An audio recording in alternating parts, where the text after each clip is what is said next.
Okay, good Yes. afternoon, guys. Okay, today we'll be discussing about cave diving from open circuit to closed circuit. So before we start with closed circuit, let's start the basic intro about cave diving. So, Mr. Tom, can we start with you? Okay, nowadays a lot of divers are asking about cave diving. So, can you share a bit about the journey to become a cave diver? The journey. Sure. I think between the three or four of us, I'm the most inexperienced cave diver. Okay. Um, I like to share a little bit about not really a journey, but it's a process when we start going into cave diving. I like to start with maybe a question to the audience. All right. When I was young, I used to fear rats. If you catch a rat and threw it in my face, I will scream like a little girl. No joke, no joke. All of us, inside of us, have a little bit of fear. Some fear, somewhat. Either we acknowledge it or we ignore it. Can I just ask anybody in the audience, any one of you have any fear? Cats, dogs, goats, cows, I don't know. Scared of snakes, yeah. Tight spaces. Anyone? Yeah. All of us have some form of fear in this. When I started my journey as a cave diver, I was very fearful of tight spaces. All right? What's the word for it? Claustrophobic. Right? But on the other hand of the cave diving, I thrive in adventure. I like to seek adventure. I like challenges. When I first started my cave diving course, actually, I was quite fearful. But when I went for the confined water, the training, it excited me so much because when you go for cave training, the type of training you go through, any instructors around? PADI instructors, SSI instructors? You've gone through your IDC. Your cave training is way beyond what you do in your IDC. You'll be drilled, you'll be grilled, you'll be turned upside down, you'll be blindfolded, you'll be stripped, not stripped naked, but stripped of your equipment and stuff like that. Yeah, you ask any cave diver, they know this, right? I felt very excited doing all this because I was challenged, right? Eventually, as I start my cave diving, that fear began to slowly fade into the background, but my excitement motivated me to go forward, right? But let me just share with you, fear is actually good when you're doing cave diving because fear puts you on your tiptoes and put you to be alert. And you never ignore safety when you do your cave diving. So today, I can share with you that I am very excited when you tell me, go cave diving, I will drop everything and go cave diving with you, right? So that's just a little story of how I went to cave diving, yeah. Okay. So that's a bit about cave diving. So you need to go go through a different process, different courses until you become a cave diver. But today we'll start about from open circuit. When you start cave diving, is we do the open circuit. But later when you explore, you don't feel it's enough air, enough gases to use. So we go further to closed circuit, or we call it closed circuit rebreather. So for Mr. Royhan, is it hard or a lot different to change from open circuit and become a closed circuit user? Hello. Yeah, okay. So the question is the difference between open circuit to closed circuit. Yes. There's a lot of difference from open circuit to closed circuit because you need to have more disciplines. Because the preparation on the closed circuit rebreather, you need to have another 1 hour to 2 hour advance on your preparation. So in terms of preparation, there are going to be more preparation. So in underwater, yes, you need to be a very good CCR diver before you enter to any courses. So normally, Once they complete their first level of CCR, we advise them to dive about 100 hours in open water. Just, yes, get the hours done and then get the experience done, understand the unit, understand how the CCR works. Then only we advise them to become a CCR cave diver.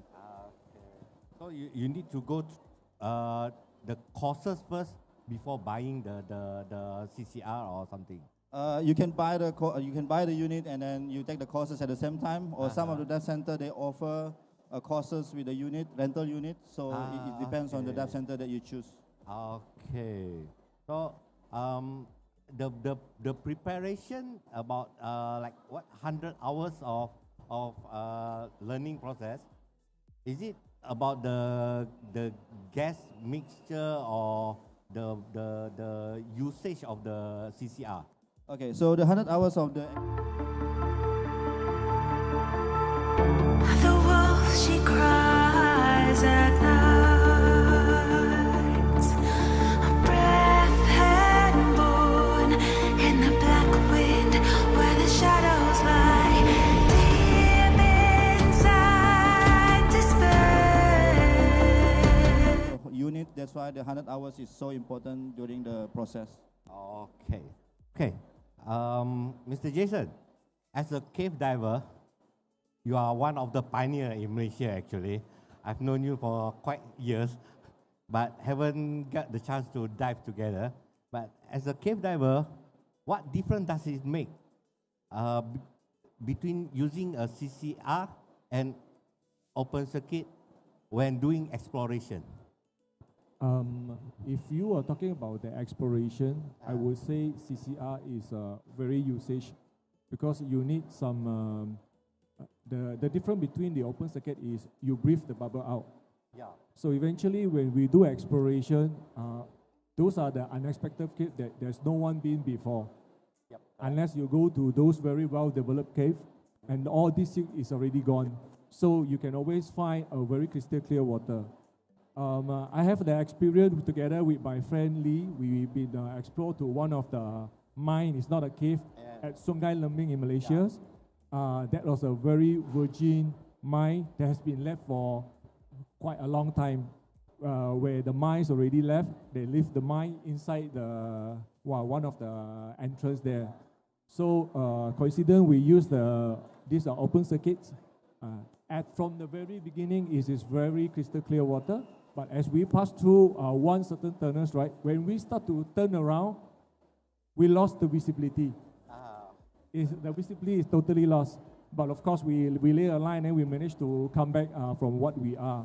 So this is also the experience to tell us that this is a very virgin cave. So it's very advisable that you try to use something that bubble doesn't come out, which is the rebreather, which is one of the best to do the exploration, which is also very quiet that you can also hear when your friend try to, get the attention from you, and then you don't have the problem where the silt will always subside and come down and disturbance when you start to turn around. I would say this is one of the biggest difference between the open circuit and also the CCR. Yeah. So your suggestion for exploration, better use the CCR. Yeah, so we have two type of cave. We have a cave diver for recreational. You want to enjoy the dive, you go to the well-developed cave. It doesn't matter whether you use CCR or use it because there is always a limitation for you. Yeah. Like for instance, cave, we have a normal cave diving without a decompression dive. That is very good where you use those normal open circuit to do that type of diving where your penetration has a limitation. I would say that will be very good. But when you come into a very complexity cave like zigzag diving, something like that, I think CCR is one of the best where you can always maintain a constant PO2 to do a decompression divings. Yeah, so this is the difference between a cave diver and also an explorer. Okay, so Raihan, how about the preparation needed when using CCR for exploration? So first of all, when you talk about preparation needed for exploration, so the most important during exploration is the environment. So I always believe the environment always changes the way you dive. Yeah. So of course, during the explorations, you know less about the places, you know less about the information, the depth. the cave. So sometimes when we just want to check something, we will use open circuit first. So once we decide on certain level, okay, we can push more, we can do more, we can explore more, we have a new objective, then only we start to use CCR. Okay. So meaning you start with open circuit to do some survey, but you bring along the CCR to the, or for the next trip, you go with the CCR. Yeah. So when you want to work with explorations, some of them they will bring along the CCR, they will bring along all the boosters because the logistics is another issue as well. Right. So that's why it depends. Sometimes if we have long exploration, then maybe we have everything with us. But we have a short trip of exploration, so we will come back on the next plan. So we will plan a new plan on the next dive or on the next exploration. Okay. So some interesting stories when using CCR. Can you share something? Your interesting story about when you use CCR for exploration or maybe deep dive or something? Yeah, some of the interesting story is I think most of it is during deep dive.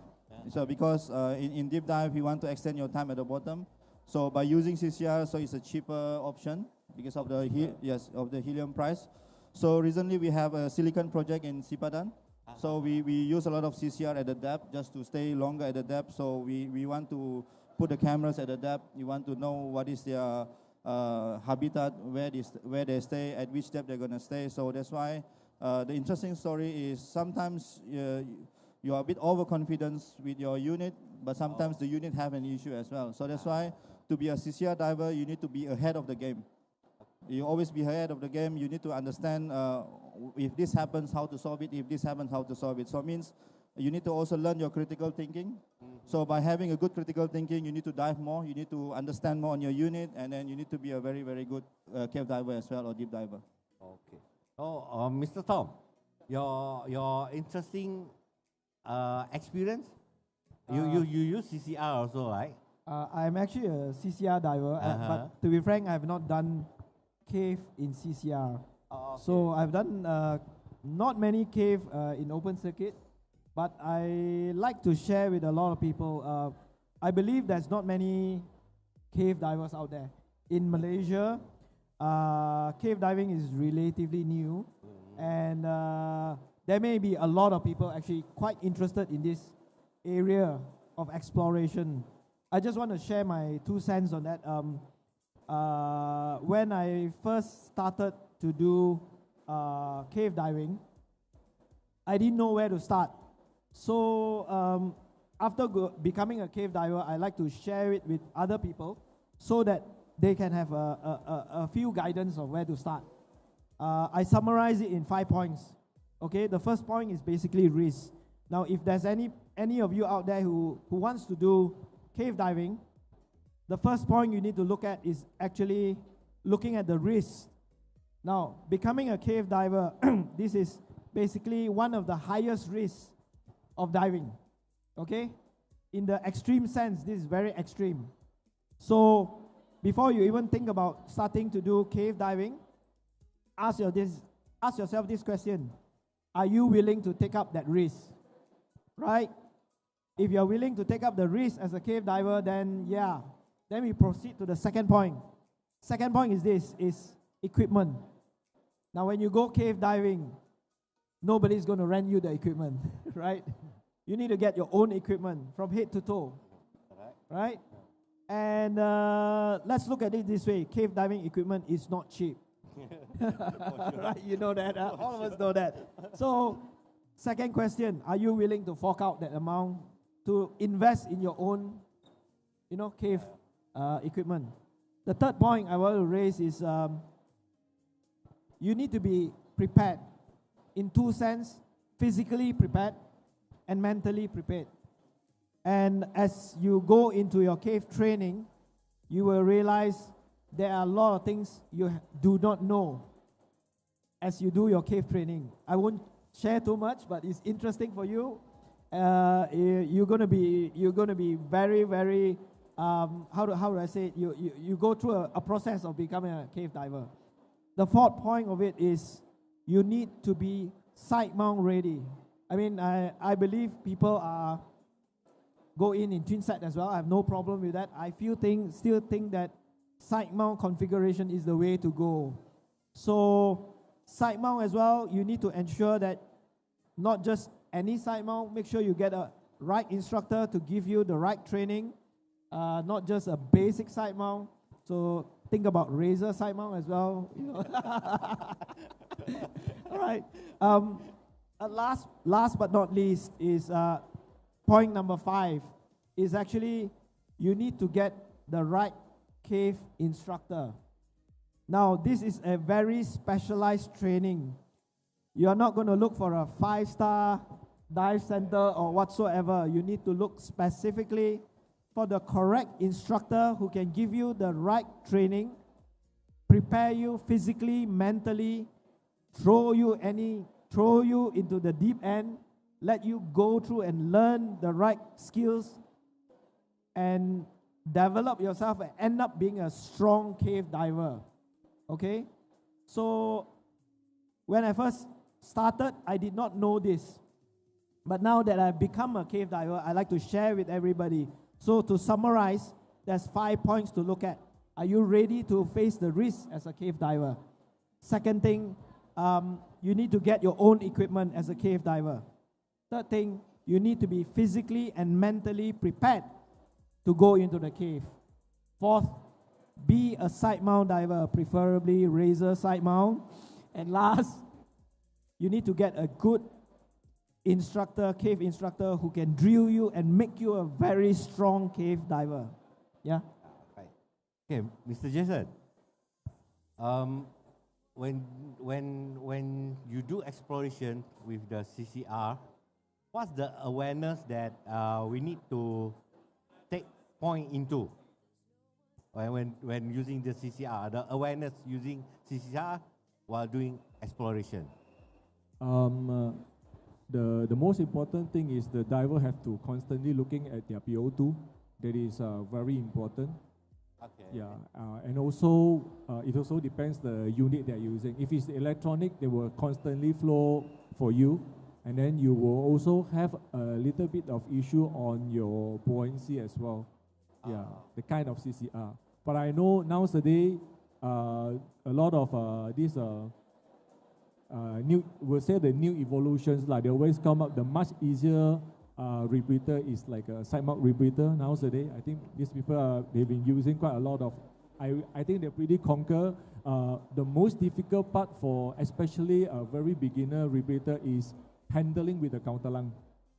We always think the other way because we have been diving so long in open circuit. When you breathe in instantly, it gives you a buoyancy, right? Yeah. You increase your buoyancy. But for rebreather, it's the other way around. So I think this is the thing that you need to be aware. When you eventually inhale on CCR, you actually reduce your buoyancy. When you exhale, you increase. When you inhale, you actually reduce your buoyancy because one of the counter lung is actually bigger than our lung. So we have to counter few of the lung, our body lung, our counter lung, and also our BCD. But I believe most of the time we will counter with, we will actually deal with our counter lung more than the other two because that is the bigger issue. One of the things, yeah. So counter lung is the biggest issue. Yeah. Right.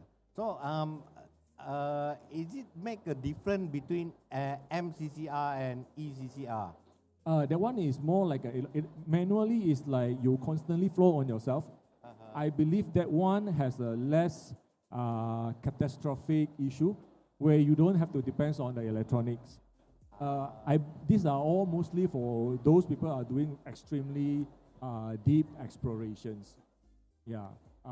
Myself, I prefer to go for MCCR. Yeah. So I have always want myself to be more alert for what am I doing to control my dive rather than the machine that control my diving. Yeah. Okay, right. So, Mr. Rahan, just now you mentioned about when using a CCR, it will cost you cheaper than the open circuit when doing the exploration. How can it be cheaper when sometimes when you go deep you need helium.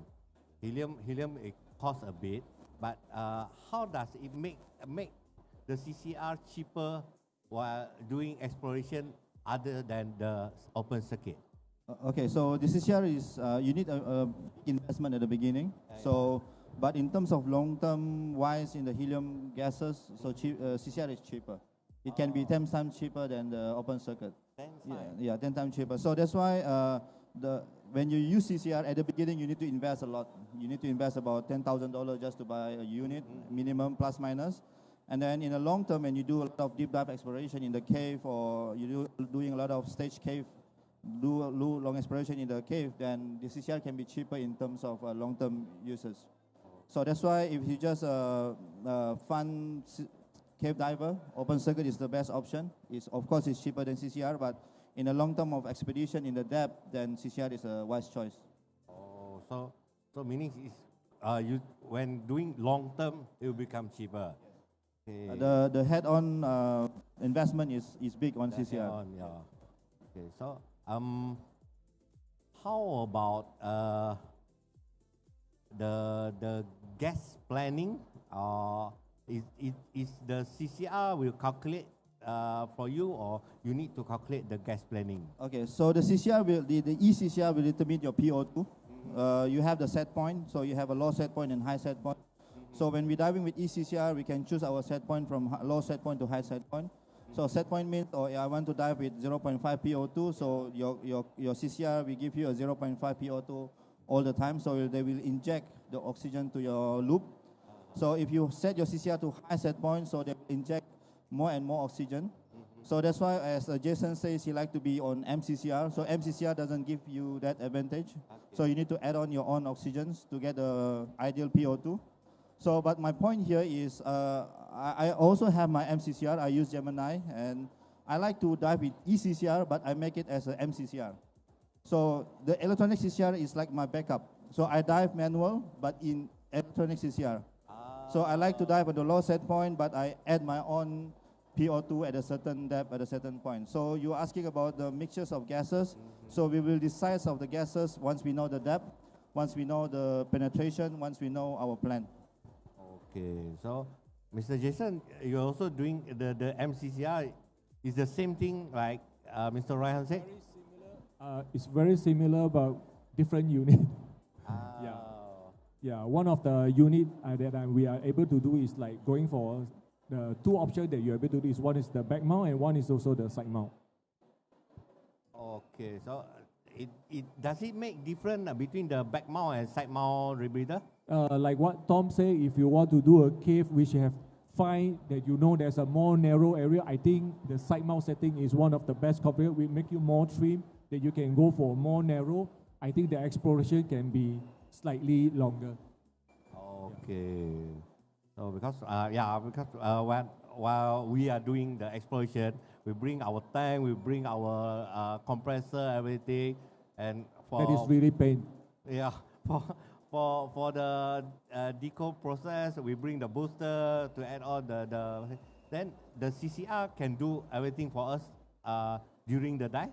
We can do everything for the CCR actually. We can do okay. Yeah. Not the CCR doing everything for us. Yeah, but of course, exploration need a lot of passions. You know, you need a lot of hard work. Of course, eventually you need to have a little bit of a physical fitness as well, because when we talk about exploration, means you need to carry everything 20, 30 kilo on your side to go into the jungles. Like you walk 30 minutes inside there, and then you rest for a while, then you start to jump in, you do everything. This is, adventures, like things people like really like to do it. Correct. Yeah. You need Ross, to have the passion. Can I just add in? Yeah, can. Sure. He mentioned about going for exploration, right? I think the general public of divers out there, recreational divers, have these expectations. Now, I have recently just moved into Bali. In Bali, we give you the best service as a recreational diver. They put up your gear for you. They even wear your fins on the boat for you before you do a back row entry. Now, that's going to be very, very different when you start doing a cave diver, because nobody is going to be doing a service for you, right? We need to carry our tanks. We need to crawl with the tanks into a cave. Sometimes there are porters. Sometimes there are team members who can help you with it. At times, you might have to lug things up to the mountain. You might have to carry 2-3 tanks at one go, and don't expect the kind of service like a recreational diver. So even before you think about, wow, I want to be a cave diver, I just want to share with you, I have one diver who enrolled and did her side mount course with me. And then she had this bucket list. I want to be a cave diver.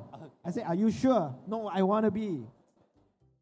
Without going through the 5 points I mentioned earlier, she went and did her cave dive. Within 3 days, she had to U-turn and come back to KL, right? Because a lot of divers out there do not know what to expect as a cave diver. They expect cave diver to be like a recreational diver. Everybody carry everything for you. No, you need to be very, very independent. You need to be very self-reliant. You need to know your stuff. You need to have good buoyancy, for example. And to a certain extent, you need to be a certain level of toughness. I'm not saying the female are not tough. We have cave divers who are very tough as well. But yeah, that's something we need to expect if the divers out there want to be a cave diver. Okay. So to add a bit about, Jason mentioned about the buoyancy and trim while using the CCR. So how can we manage our buoyancy and to trim well while using the CCR in the cave? It is obviously the breathing patterns, and then knowing your depths. I believe this is more like a self-awareness, like what we do. If you are the cave CCR diver, if you are able to dive CCR in the cave, you're supposed to be a very good trim, good buoyancy, good diver before you're able to dive in the cave. So like going into the cave, you are no more worried. All you need to constantly remind yourself is to check your depths, because that makes the difference on your characteristic of your buoyancy. The rest, you just dive automatically. So, means to say that you have to be a good diver before you dive CCR in the cave. Definitely a yes. Definitely, yes. You need no more, compromise. More practice, no compromise. More diving, yes. And then go for the CCR. Okay, so in Malaysia, is there any CCR course or something, or you have course or something if people are asking about CCR courses? Yeah, so I personally teach Liberty. Yeah, so I can teach Liberty, but I'm diving with 3 different CCR. I have Gemini and I have Choptima, but I only certified to teach in Liberty. Yeah, so in Malaysia we can offer Liberty courses in Sipadan. Yeah, but not up to cave courses. It's just the model one. For the CCR. Yeah, courses. model 1 CCR. Okay, so we still have about 8 minutes. 45 minutes is quite short actually. Okay, so Jason, you have been diving for years. You have been teaching everything, and what you can suggest for the visitors, or any advice for them, where either become a cave diver using a CCR or open circuit? Any advice for them? I would say first you need to find your goals. You know, whether you want to, like for myself, I've been teaching some divers out of curiosity. They want to know, they always cut for somebody, what is cave like inside. So people are very curiosity, they want to explore, they want to go inside, they want to see for themselves. That can also be your goal. And like we have the exploration team, that can also be one of the goals. Then people are more into technicals. I think this is one of the best entry. To become a cave diver actually is not so critical like what you say. All you need to do is to go into the first level to become to explore into a technical, do more diving, trim yourself more. The most important thing is to seek a mentor, get the mentorship, learn more, get more training rather than certification, I would say, right? One of the training that we conduct is to help people to gain what they have been missing during their training. So by doing the trainings, I think slowly, they can actually achieve what they can do, especially go into the cave. Yeah. Okay, sure. Yeah. Roswan, More training, become better diver. can I just add in? Yeah. If you're doing your cave training, right? What I like to add in is basically, do not chase the certification. Today, a lot of youngsters, they come to do their certification. They want to go open water advanced and yeah. so forth. So, if you want to be a proper cave diver, you don't chase your certification. You have to earn your certification. So, when you come for a cave diver course, you pay for a course. Make sure that you are ready in a lot of levels, like what Jason has mentioned: proper buoyancy, good control, breathing. Don't expect to get your certification immediately, because the cave diver course can be longer than what you expect. And some of the skills or training can be even more, I would say complicated, but it needs some time because everybody has different learning curves. Different learning process. Yes, different learning process, different techniques by different instructors as well. And end of the day, earn that certification. That means you earn the certification. That means you are ready to do exploration, ready to do even technical cave, to be a cave diver. So the point is earn the certification, not get the certification. So Rohan, any advice for the visitors? Yeah, so my advice is to be a tech divers or cave divers, first of all, you need to understand your comfort zone. Comfort zone. Yeah, so I always use the comfort zone as a way to move forward. So I always ask my student, did you know your comfort zone? Yes, I know my comfort zone. So every day I will ask, okay, what is your comfort zone? So what is the next move? So there are people out there that they want to be tech and cave divers, but they are not comfortable with the situation. So with the buoyancy, with the equipment, with all of the awareness. So to be a technical diver is not all about the depth, or the cave diver is not all about the cave, it's your comfort zone. So you need to ask your comfort zone. So by having a comfort zone, you need a proper training, you need to have a proper way of doing things, and as the Tom says, we don't chase for the certification, we need to earn. So understanding a comfort zone is a big critical issue in technical and cave diving. Okay, so the point is comfort zone, earn the certification, more training. So that's what we have been doing since our first diving until now. So until now, also for me also, if I don't have the time to go for exploration or something, I go practice at the pool to get my buoyancy and trim to become a better technical diver. So what needs to be done needs to be done. So if you are interested in cave diving, we don't have a like DSD or something. You need to know what Mr. Tom said, the five key points. Are you ready? The mental, the physical, everything. Then go for the cave diving certification. Or else, try to be a technical diver first. And then slowly go for the cave diving. It's not just like, I want to become a cave diver, register like open water. No. There's no such thing actually. Because sometimes it's more like procedures. The procedure. Yeah, the step of the procedures. The step. Somehow one day you will reach your goal. Yeah, you will reach. One day you will reach that level, but different individual have different time frame.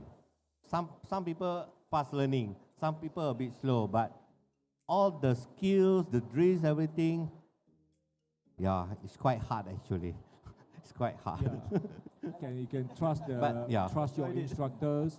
Whether your learning phase is fast or slow, I believe the instructor will always giving you a good review and also evaluation on yourself.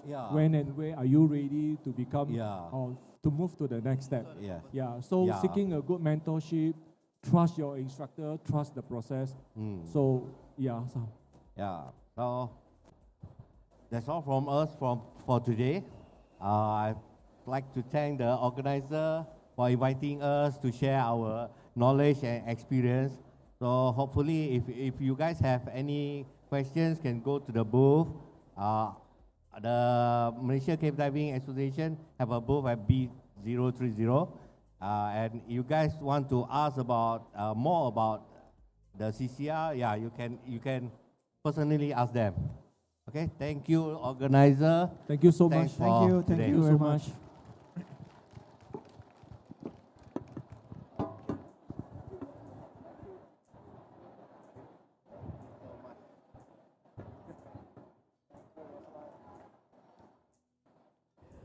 Okay, and that was the panel discussion on cave diving, and thank you to our moderator and to our panelists as well. And in the meanwhile, we're coming down to our very next segment, a presentation brought to you by Roshan Babu Balakrishnan, and the topic for today is called From Coral Reefs to Water Sports,